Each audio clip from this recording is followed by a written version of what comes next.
Hey YouTube, I'm Lucky, and you know what time it is. It's time for the meta report. This is where we go over the data from Trials of Osiris, and we try to analyze and look into what is going to be the most effective loadouts and weapons to use if you want to go flawless in Trials, not just this season, but next season and every season thereafter. Obviously, we have a whole new season coming out, and there's going to be a bunch of changes to the sandbox, which is really exciting for the meta report. I love to see changes in the meta. I love to see weapons go from being at the tippity top all the way down to the bottom, like we saw this season with Hardlight. It got a mid-season nerf, and now Hardlight is almost nowhere to be seen. And so what I'm going to do is cover right now. We've got Midtown, Dead Cliffs, and then last week's map is Altar of Flame, and there were some crazy changes on Altar of Flame, okay? Some crazy ones.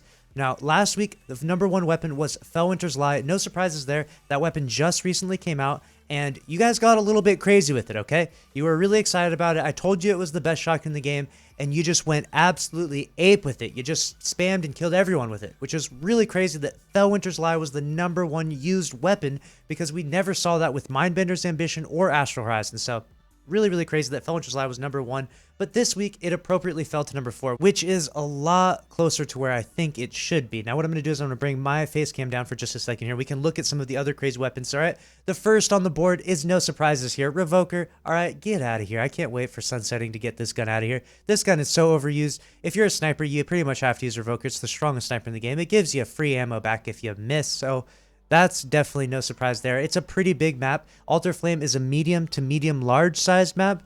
Most engagements are going to be a lot of like sniping or AR range or pulse rifle range, and so no surprises there that Revoker's #1. #2 is the Summoner. Again, no surprises. Goes really well with the Revoker, and not to mention, it is one of the strongest ARs in the game. Definitely my second to favorite, first being Galliard in that slot. The third on the list is Suro's Regime, my favorite auto rifle. I love this auto rifle, so strong. Such a good weapon to use. Obviously, it's now getting more hate because it's definitely kind of OP, but it's an exotic, all right? It should be one of the best weapons in the game. Exotics should be better than legendaries, and so no surprises here that Suro's Regime makes it to the 3rd slot, and Hardlight is nowhere in the top 10 this week, again, which is definitely crazy to see. #4, Fellwinter's Lie, like I said, I think it's kind of appropriate that it's there. Beloved falls to the 5th slot. We've seen this time and time again. Revoker is definitely better than Beloved because of that perk. Reversal of Fortune just keeps giving you ammo back, and Beloved doesn't have that, but it does have better, faster ADS time because Quick Draw and Snapshot work together and give you insanely fast ADS time. So if you want to outsnipe Revoker users, Beloved is definitely a viable option. Bastion makes it to #6. Now this is pretty crazy. Bastion is an extremely strong weapon. Definitely don't laugh at the Bastion. Such a strong weapon. I'll bring the webcam back up here. What I'm going to do is raise the webcam up here so that way you can see the rest of them.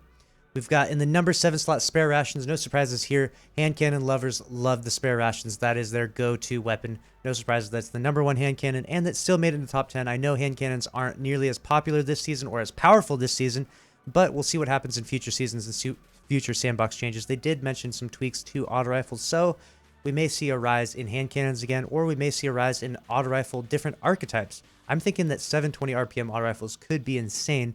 Right now, they're actually not that bad, but if there were to be some auto rifle tweaks, they might actually be really insane, so we'll see next season.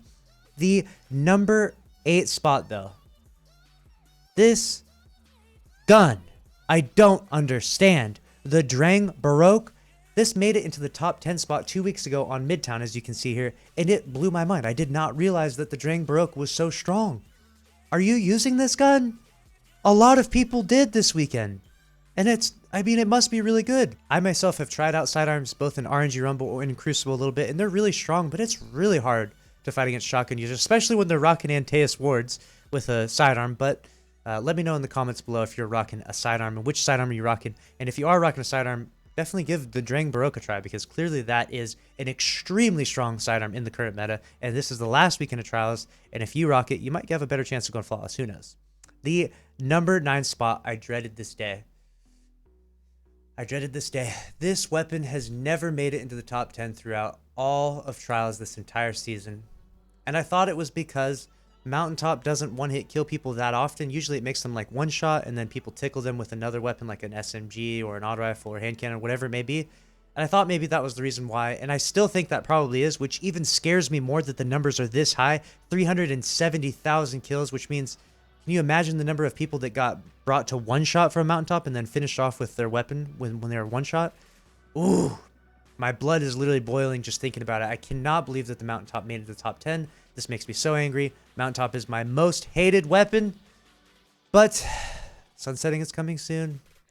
We can breathe. We can simmer down a little bit. This gun will be gone soon. And the number 10 spot is the Astral Horizon. No surprises here. Really, really strong kinetic shotgun. The only one to make it onto the list here. Felonter's Lie is in the energy slot. Astral Horizon, super strong, super great weapon. Definitely with a god roll, you can do some crazy stuff in the Crucible sub. No real surprises there in the top 10 other than the sidearm and the Mountaintop. That was pretty crazy. I can't believe that actually happened. The player base actually increased by 2,000 this week from last week, which is a big jump up from 2 weeks ago, which was 146,000. We are now at 166,000. So depending upon what next week's map is, or this week's map is by the time you're watching this video, hopefully it's a good one, because we would probably see around, I would guess, around 150,000 players, maybe 200,000 players. I mean, it's the last week of trials. You know, there's going to be a lot of procrastinators who are like, all right, well, I put off trials all season, you know, maybe I will try and get flawless just this one last weekend. So we might see 200K players this weekend. And like I mentioned before, with the death of Trials of the Nine started off with 1 million players week 1. I'm talking Trials of the Nine D2. 1 million players week 1, 1 million players week 2. And when it was at its absolute most dead, I remember the numbers because it haunts me to this day. It was at like 50,000 players. So we're definitely not near that. I know you may hate Trials. I know you may think that Trials is totally dog shit right now, and you were rightfully so in a lot of ways. But this truly is not a fully dead version of Trials. There definitely is some life left in Trials, and hopefully, fingers crossed, Season 11's anti-cheat measures will work so much better, and we will see Trials flourish into the game mode that we want it to be.